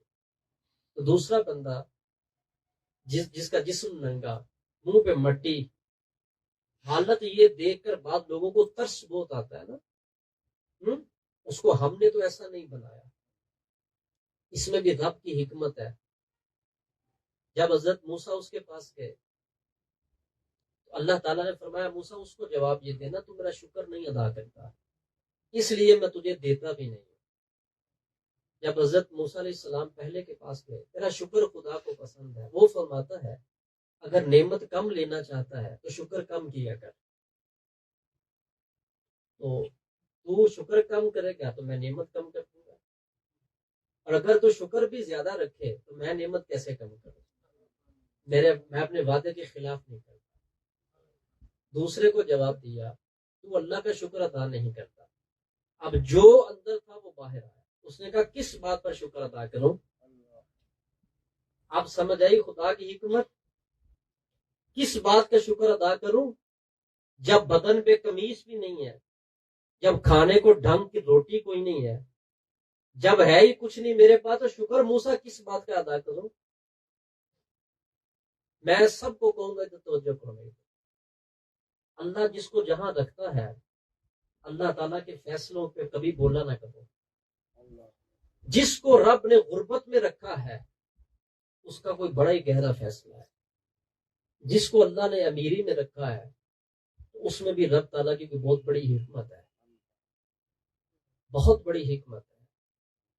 جب کہا نا اس بات کا شکر ادا کرو، اب حکمت سمجھ آئی نہ ملنے کی. اندر کیا ہے؟ اوپر سے کیا ہے اور اندر سے کیا ہے. اور ترس بندے کو آئے گا نا دیکھ کر ایسے کئی لوگوں کی ایسی حالت دیکھ کر ترس آتا ہے. جب تجھے اس چیز کا علم صاحب اسرار دیں گے تو تجھے کائنات پھر نظر آئے گی کہ کائنات کیا ہے. اس پر ترس مت کھا، تو اپنے اوپر ترس کھا کہ تجھے خدا کی حکمت کا سمجھ نہیں اور علم نہیں ہے. اور کسی کو دیکھ کر اللہ کی ذات پر اعتراض مت کر. بہت سارے لوگ ہیں کسی کی حالت کو دیکھ کر اللہ کی طرف جاتے ہیں، رب کی طرف. اے اللہ اس نے تیرا کیا گوا دیا، اے رب اس نے تیرا ایسا کیا کیا، تو اس کی بات ہی نہیں سن رہا، اس کی بات مان ہی نہیں رہا. میں نے کچھ سنے ایسے کلمات لوگوں کہتے ہوئے. اب جو اندر چور بیٹھا ہوا تھا وہ جناب موسیٰ کی چوٹ سے باہر نکلا. اس نے کہا دیا کیا اللہ نے جو شکر ادا کروں، پہلے دے تو پھر کروں گا. تو حضرت موسیٰ علیہ السلام جواب لے کر تو آئے تھے. اے موسیٰ اس کو کہو اپنی آنکھ سے نہ دیکھ میں نے کیا دیا ہے، بیدار لوگوں کی آنکھ سے دیکھ کے میں نے اس کو کیا دیا ہے. اس کی غفلت پھر بھی ویسے ہی، وہ پھر بھی رو پیٹ رہا ہے اور اللہ کے خلاف بول رہا ہے. حضرت موسیٰ علیہ السلام نے چھوٹی سی بات کی، فرمایا یہ جو تیرا جسم ہے سارا صحت مند ہے، کوئی بیماری ہے تجھے؟ کہنے لگا نہیں. فرمایا یہ بتا یہ جسم تجھے کس نے دیا ہے؟ اللہ نے دیا ہے. صحت تجھے اللہ نے دی ہے، سلامتی تجھے اللہ نے دی ہے، تو اس پر شکر تو کر. تو اس نے جو اس وقت جہاں سے رب کا شکر شمار کرنے کے لیے جس چیز کو سمجھا، اس نے جسم چھوڑ کے باقی ہر چیز کو سمجھا کہ یہ چیز بھی کوئی قابل شکر ہے. بلا میری آنکھ ٹھیک ہے تو کیا میں اس پر شکر ادا کروں؟ میرا جسم ٹھیک ہے تو کیا یہ بھی کوئی قابل شکر چیز ہے؟ میرے ہاتھ ٹھیک ہے، میری زبان ٹھیک ہے، میں خود ٹھیک ہوں، تو یہ بھی کوئی قابل شکر چیز ہے؟ بلا اس نے اپنا آپ بھلا دیا اور باہر کی نعمتوں کو دیکھا کہ یہ نہیں ہے تو قابل شکر بھی نہیں ہے، میں کس بات پر شکر ادا کروں؟ تو اللہ تعالیٰ نے فرمایا بیٹھا رہ پھر، جب تک میری اس نعمت سے شکر کی ابتدا نہیں کرے گا اپنی رحمت کا دروازہ کبھی نہیں کھولوں گا. آج دیکھ لیں آپ لوگوں کو اللہ رب العزت نے کتنا کچھ عطا کیا ہوتا ہے، کتنا کچھ عطا کیا ہوتا ہے، مگر وہ اس وجہ سے نہ شکرے ہوتے ہیں جو وہ چاہتے ہیں وہ ملا نہیں ہوتا. کہتے شکر کس بات کا، زبان سے نہیں بولتے تیرا عمل تو بولتا ہے نا. یہی تو خدا کے ساتھ تیری بدگمانی ہے کہ تجھے یہ خبر نہیں کہ شکر کی ابتدا کہاں سے کروں، اس چیز کو پہلے لے کر شکر کی ابتدا کروں. یہ جتنے آپ لوگ بیٹھے ہیں سب صاحب ایمان بیٹھے ہیں. نبی پاک علیہ السلام نے فرمایا جس کے سینہ کے اندر رائی کے برابر جتنا بھی ایمان ہوگا کل بروز قیامت وہ میری امامت کے اندر جنت کے اندر داخل ہوگا. بتا اس کو کبھی نعمت شمار کیا ہے؟ میں خاص طور پر مریدین کو کہوں گا جو آگے پاؤں پکڑتے ہیں روتے ہیں کاروبار کوئی نہیں ہے، فلاں کچھ نہیں ہے، فلاں کچھ نہیں ہے. تو صاحب ایمان ہے، تجھے نماز کی توفیق مل گئی، تجھے چہرے کے اوپر داڑھی کا نور مل گیا، سر کے اوپر نبی پاک کی سنت مل گئی، اور جو تو پہلے کبھی بھی رب کا ذکر نہیں کیا تو اللہ اللہ کا ذکر کرتا ہے. تجھے محفل میں ہفتہ وار جانے کی توفیق ملی اور اپنی گمراہی دور کرنے کا اللہ نے تجھے سبب دیا، اور تیرا شکر کا انداز بھی بڑھتا گیا. کس طرح تیری نافرمانی کم ہوتی گئی اور فرما برداری بڑھتی جا رہی ہے. تجھے ابھی بھی پتہ نہیں ہے کہ شکر کہاں سے ادا کرنا شروع کروں. تو ابھی بھی اسی بات کے اوپر ہے کہ کرائے پہ دکان لی تھی وہ مالک نے خالی کروا دی ہے، کام ہے تو وہ بڑھ نہیں رہا، بل ہے تو وہ دیا نہیں جا رہا، ابھی تک تو یہیں پر ہے. اتنا کچھ لے کر تو پھر خدا کا فیصلہ بھی وہیں پر ہے. پہلے شکر ادا کر پھر میں اپنی نعمت کھولوں گا، اور اگر شکر ادا نہیں کرے گا تو میں اپنی نعمت کو کبھی اجازت نہیں دوں گا کہ وہ تیرے آنگن کے اندر اترے. تیرے آنگن میں میری نعمتیں تب نزول کریں گی کہ جب تو شکر پر آ جائے. اللہ کچھ لوگوں سے ایسا شکر چاہتا ہوتا ہے. ان ساری بیماریوں کا حل صرف ایک ہی ہے جو میں اکثر کہا کرتا ہوں، آپ کا کام تو یہاں پر آگے بیٹھنا ہی ہے نا. انسان کہاں کیا کچھ نہیں برداشت کرتا، یہاں برداشت کرنے تو آتے نہیں ہے نا، جو برداشت کیا ہوا ہوتا ہے اس زنگ کو مٹانے آتے ہیں، جو تکلیف ہے اس کا اثر ختم کرنے آتے ہیں، جو پریشانی ہے جو دماغ کو کھا جائے گی اس کی سیاہی ختم کرنے آتے ہیں. اور اگر میں راز کی بات کروں جتنی پریشانی انسان کے دماغ میں ہوتی ہے یہ ساری سیاہی بن جاتی ہے، اور یہ ساری کی ساری سیاہی پھر اس انسان کے لیے ذہنی بیماریاں پیدا کرتی ہے، جسمانی بیماریاں پیدا کرتی ہے، سینے کی بیماری پیدا کرتی ہے۔ یہ جو تو درس قرآن سن رہا ہے نا، اور میرے نبی کی سنت سن رہا ہے، خدا کی قسم یہ جو نور اتر رہا ہے یہ تیری پورے ہفتے کی پریشانیوں کا زنگ پیچھے کر رہا ہے، اور تیرا ذہن بھی روشن کر رہا ہے، تیرا سینہ بھی روشن کر رہا ہے، اور تجھے کتنی بیماریوں سے نجات دے رہا ہے، کتنی ایسی بیماریاں جو تجھے ایک اس ہفتے میں پکڑنے والی ہیں، تجھے لا کر کے زمین کے اوپر گرانے والی ہیں، کتنے وہ فیصلے جو ڈھیر کرنے والے ہیں تجھے، اور کتنی وہ تکالیف جو تیرے اوپر قبضہ جمانے والی ہیں۔ تحریک روزۃ الاسلام کی اس پلیٹ فارم پہ تو بیٹھا ہے، یہ جو درس قرآن ہو رہا ہے یہ قرآن کی رحمت ہے، یہ نور ہے، یہ برکت ہے، تیری سیاہی باہر نکل رہی ہے اور تیرے اندر اللہ کا رحمت اور نور اندر جذب ہو رہا ہے۔ اس لیے میں آپ کو کہتا ہوں محفل میں آیا کرو، اس لیے میں آپ کو کہتا ہوں کہ چھوٹ جائے دنیا، کام چھوڑ دو، اس محفل کو نہیں چھوڑو۔ اپنے سارے کام چھوڑ، دوست آ گیا محفل چھوڑ دی، یہ بھی کوئی بات ہے؟ کیا تیرا فرشتہ، کیا تجھے سمجھ بوجھ، تجھے سمجھ ملی کیا ہے؟ کیا تیرے اندر سمجھ پیدا کیا ہوئی ہے کہ تو نے ایک چائے پینے کی خاطر محفل چھوڑ دی؟ تو نے ایک روٹی پیٹ بھرنے کے لیے، جن کے لوگ ڈنر ہے تو فلاں ہے تو فلاں ہے، یہ مصیبتیں جتنی ہیں، تم نے یہ اپنی محفل چھوڑ دی، یہ فلاں کام تھا تو محفل چھوڑ دی، یہ فلاں کام تھا۔ کام چھوڑو، محفل نہیں چھوڑو۔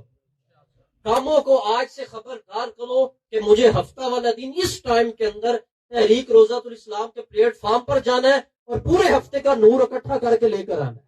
انشاءاللہ سچی نیت کس کی، وہ ہاتھ کھڑا کرے۔ انشاءاللہ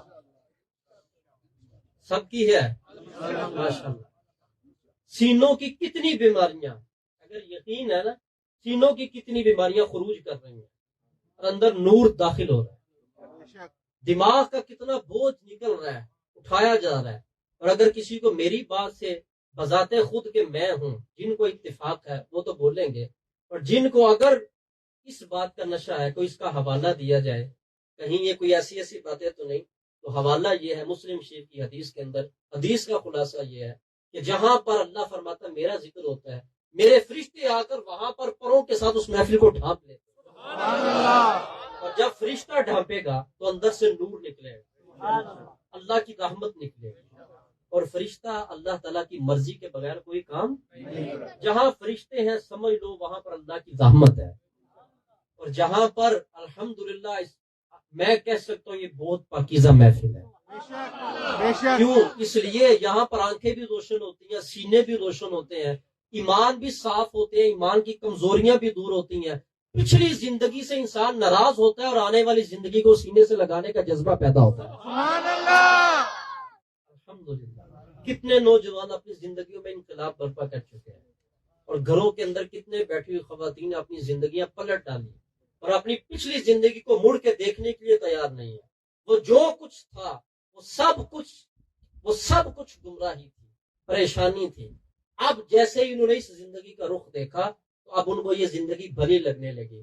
میں تو اس سے وعدہ کرتا ہوں اس بات کا، تو اس محفل کو تُونے چھوڑنا نہیں، صبر تو کر، تیرے جتنے بھی تالے لگے ہوئے ہیں انشاءاللہ ایک ایک کر کے سب ٹوٹتے جائیں گے انشاءاللہ۔ اور میں پہلے دعا یہ کروں گا، پہلے تیرے باطن کے تالے ٹوٹیں، آمین، تجھے اللہ سے محبت ہو، آمین، تجھے خالق سے پیار ہو، آمین، جس جیسا نہ کوئی پیار کر سکتا ہے نہ جس جیسا کسی کے پاس پیار ہے، اور جو ساری قدرتوں کا مالک ہے وہ متوحد ذات ہے، وہ الصمد ذات ہے، وہ کریم ذات ہے، وہ رحمان ذات ہے، وہ رحیم ذات ہے۔ کائنات کے اندر کوئی تیرا جتنا بھی سگا ہے، خدا کی قسم اس کے اندر یہ صفات کسی درجہ میں بھی ہوں، وہ پھر بھی اس جیسا تو نہیں ہے۔ وہ رحمان ہے، وہ رحیم ہے، وہ کریم ہے، وہ غفور ہے۔ پیار کر اس سے، اس لیے میں نے دعا کیا، دعا کر رہا ہوں کہ پہلے تیرے باطن کے تالے ٹوٹے، تجھے اللہ سے حسن ظن ہو، بدگمانی باہر ہو، تجھے اللہ سے پیار ہو، تجھے اللہ کے فیصلے اچھے نظر آئے، تجھے خدا کی حکمتیں اچھی بھلی تجھے نظر آئے، تیرا سینہ ٹھنڈا ہو۔ تیری زندگی کے اندر اگر نقصان بھی آ جائے تو اس میں بھی یہ سمجھ کہ میں نے تو پوری کوشش کی مگر اللہ کو منظور یہی تھا، اور جو رب کو منظور ہے وہ میرے بھلے کا ہی تھا۔ تو اس پر ٹھہرنا سیکھ، تو اس پر ٹھہرنا سیکھ. جب اس پر ٹھہرنا سیکھے گا پھر دیکھ تیری زندگی کی الجھنیں کیسے باہر نکلتی ہیں، کس طرح تیرے اندر رحمت اترتی ہے. میرے آقا دو جہاں صلی اللہ علیہ وسلم نے فرمایا البلاء مؤکل بالنطق، فرمایا اے بندے تیری مصیبت تیرے زبان کھولنے پر کھڑی ہے. تو نے زبان کھولی نہیں بری تو تیری مصیبت آئی نہیں. جیسے ہی تو زبان کھولتا ہے تیری مصیبت آ جاتی ہے. البلاء مؤکل بالنطق، اللہ تعالیٰ نے تیری بلا تیری گفتگو کے ساتھ باندھ کے رکھی. جیسا بولے گا ویسی چیز اتر آئے گی. میرے ساتھ تیرا گمان اچھا ہوگا تو تجھے رحمت ہی رحمت ملے گی، اور اگر تو برا بولے گا تو تیرے اوپر بلا اترے گی. اس کو تو ہم سمجھتے ہی نہیں نا. کچھ گھروں کے اندر آپ دیکھیں، خاص طور پر میں کسی کی تخصیص نہیں کرتا، عام طور پر بات کر لیں، لوگ کتنا کتنا برا بولتے ہیں اور کتنی کتنی بری زبان اللہ کے بارے میں. نبی پاک علیہ الصلوۃ والسلام نے فرمایا تیری بلا تیرے لفظوں کے ساتھ بندھی ہوئی ہے. تو نے لفظ توڑے تیری بلا کھل گئی، تو نے زبان کھولی تیری بلا تیرے اوپر آ کے گر گئے. اس کا مطلب یہ ہے کم بولنا کر، اور جو بولے تو اچھا بولنا کر. جن کو اللہ تعالیٰ کم بولنے کی، میرے جتنے مرید ہیں میں ان کو پہلی نصیحت یہ کرتا ہوں، گفتگو کم گوئی، زبان کم کھولو. تجھے نہیں پتا تیری بلائیں تیرے لفظوں کے اوپر کھڑی ہیں. تو نہ بول تیری بلائیں پیچھے رہیں، تو بولے گا تیری بلائیں اتریں گی. کتنی بڑی حکمت کی حضور کی بات ہے. کرتے ہو آپ لوگ سب اس پہ نیت؟ جب بولیں گے اچھا بولیں گے اللہ کی ذات پہ کوئی شکوہ نہیں کریں گے، شکایت نہیں رکھیں گے. کس وقت میں کیا کچھ اللہ کو منظور ہوتا ہے وہ تو ایک چھپی ہوئی بات ہے، مگر جو ظاہر بات تھی وہ حضور نے فرما دی.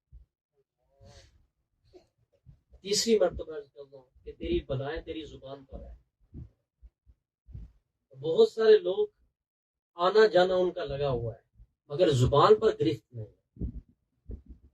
تیری بلائیں تو دور ہو گئی. تاس کی تجھے بات بتاؤں، لے کر آئے نا بلائیں، علاج تو ہو گیا، پھر گھر گئے تو پھر زبان کھول دی، نئی بلائیں پیدا ہو گئی، پھر بلائیں پیدا ہو گئی. کہتے اتنی دیر سے جا رہا ہوں حل نہیں ہو رہا. حل کیسے ہوگا؟ حل تم نہیں ہو رہے، حل ہو نا. آج سے نیت کرتے ہیں انشاءاللہ اچھا بولیں گے انشاءاللہ اور کم بولیں گے انشاءاللہ سب کو انشاءاللہ. یہ رحمت کا دریا یہ ایسا چل رہا ہے، اس وجہ سے میں چاہتا ہوں ایک اور حدیث آپ سن لیں. اگر وہ مجھے کہ امام احمد بن حنبل کتنی بڑی ہستی، عاشقین ان کے عشق کی خیرات اٹھاتے ہیں تو عشق کی گلی کے اندر سے گزرنا شروع کرتے ہیں. کتنی بڑی ہستی ہیں وہ، ساری زندگی مدینہ میں گزاری اور کبھی مدینہ سے باہر نہیں نکلے، کبھی مدینہ سے باہر نکلے. اور جس وقت ان کو قضائے حاجت بھی ہوتی تو ایک پاؤں باہر رکھتے ایک اندر رکھتے، قضائے حاجت فرمانے کے بعد پھر اندر آ جاتے. کسی نے یہی سوال کیا کہ آپ مدینہ سے جاتے نہیں اور ادب اتنا کرتے ہیں تو اس معاملے سے کیسے گزرتے؟ تو آپ نے اس کو بتانے کے لیے فرمایا میں یوں کرتا ہوں، میں یہ بھی نہیں چاہتا کہ میرے بدن کے اندر کا جو پیشاب جو ہے وہ مدینہ کی دھرتی پہ گرے، اس کے لیے میں پاؤں ایک باہر رکھتا ہوں اور اس کو مدینے کی دھرتی سے باہر، اور ایک اندر رکھتا ہوں. اس حالت میں بھی موت آ جائے میرا رب گواہ رہے کہ مدینے میں ہی مرا ہوں. اللہ تجھے عشق دے تو پھر عقل بیدار ہوگی کہ عشق کتنی بڑی دولت ہے، اور کرنے والوں نے ایسا کیا. عشق کہو سبحان اللہ. کتنا پاکیزہ عمل ہے، کتنا بڑا عمل ہے. تو میں بات حدیث کی کر رہا تھا، ان سے اگر راستے میں کوئی شخص حدیث سننے کی بات کرتا تو آپ فرماتے اس شخص کو کوڑے لگایا جائے، جس کو نبی پاک کی حدیث سننے کا احترام اور ادب نہیں ہے.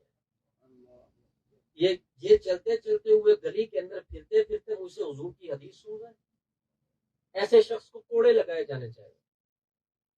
اور آپ کبھی ایسی حالت میں حدیث نہیں سناتے، بیٹھتے اور بیٹھ کر آپ اطمینان کے ساتھ پھر حدیث سنایا کرتے. علم لینے اور دینے کا بھی جن لوگوں نے اتنا احترام کیا ہو، اور جس وقت ان کا جنازہ تھا میں نے تاریخ میں پڑھا ہے 20,000 لوگ تو چھتوں کے اوپر سے گر کے نیچے ہلاک ہوئے تھے. اتنا بڑا جنازہ تھا. اور حضرت امام احمد بن حنبل نے فرمایا ہمارا جنازہ ہمارا فیصلہ کرے گا. اتنا بڑا ان کا جنازہ، اور ان کا جنازہ دیکھ کر، ان کا جنازہ لاکھوں میں تھا اس دور کے اندر، ان کا جنازہ دیکھ کر کتنے غیر مسلمان ہوئے. اور آپ نے اپنی زندگی میں فرمایا ہمارا جنازہ ہمارا فیصلہ کرے گا. کہ کیا معاملات ہیں اللہ تعالیٰ کی بارگاہ کے اندر. وہ امام احمد بن حنبل حدیث کا، تو میں نے آپ کو کہا 1 ارب روپیہ بھی آپ مجھے دے کے حدیث سنا، میں اپنی مرضی سے نہیں، آپ کو کبھی بھی نہیں سناؤں گا ایسے آپ کی مرضی سے. یہ رحمت چل رہی ہے اللہ کے، بڑا خاص ٹائم چل رہا ہے. میں کہتا ہوں نبی پاک علیہ الصلوۃ والسلام کا دریائے نور الحمدللہ رحمت میں ایک اور حدیث سنتے جاؤ.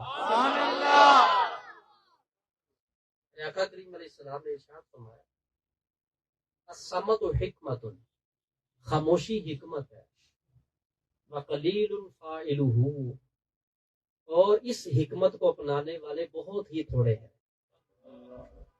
یعنی چپ رہنا حکمت ہے، اور بہت ہی کم لوگ چپ رہتے ہیں. ان دونوں حدیثوں کو ملا کر دیکھ لیں، جس بندے کو کم گوئی کی نعمت مل جائے اس کو تو حکمت مل گئی. اور اللہ تعالیٰ نے قرآن پاک میں فرمایا جس کو ہم نے حکمت دی اس کو بہت ساری خیرات دے دی، بہت ساری خیرات. آج نیت کرتے ہیں ہم بھی انشاءاللہ اس حکمت کے طالب ہیں، اور ہم کم گو بنیں گے انشاءاللہ. اور ایک بات مریدین کے لیے عرض کر دوں، یہ تو کم ویسے بولنے کا حضور نے حکم عطا فرمایا ہے، تو اگر مرشد کی بارگاہ میں مرید بیٹھ جائے تو پھر کتنی احتیاط ہے. یہ تو مطلقاً بات ہے کہ کم بولنا حکمت ہے. سب بولو کم بولنا حکمت ہے. اور اگر مرید اپنے پیر کی بارگاہ میں بیٹھا ہو تو پھر بتاؤ پھر کتنا بولنا ہے اور کیسے بولنا ہے. پھر یہ کتنی بڑی حکمت ہے. جن کو یہ نصیب ہو جائے کہ اپنے مرشد کی بارگاہ میں بیٹھنا ہے، کچھ تو ڈائریکٹ آتے ہیں نا، سوالات پر سوالات، بات پر بات، گفتگو پر گفتگو. اتنا بولنے سے کیا جاتا ہے کہ اگر انسان اتنا کہہ لے آپ کی اجازت ہے، اگر بات کر لی جائے. تو بعض لوگوں کو جب اجازت لمبے عرصہ تک نہ ملے وہ خود ہی اجازت طلب کرنے کے لیے پھر وہ خود کھڑے ہیں، ان کا سوال ہی کھڑا ہے. مرشد سنتا نہیں، اس کو خود سناؤ آپ. ناراض نہیں سنا، یہ میں نے بات سے بات کی کہ خاموشی حکمت ہے. اور اگر یہ حکمت ہے تو پھر مرشد کی بارگاہ میں تو اس حکمت کو پکڑ کے رکھنا چاہیے نا.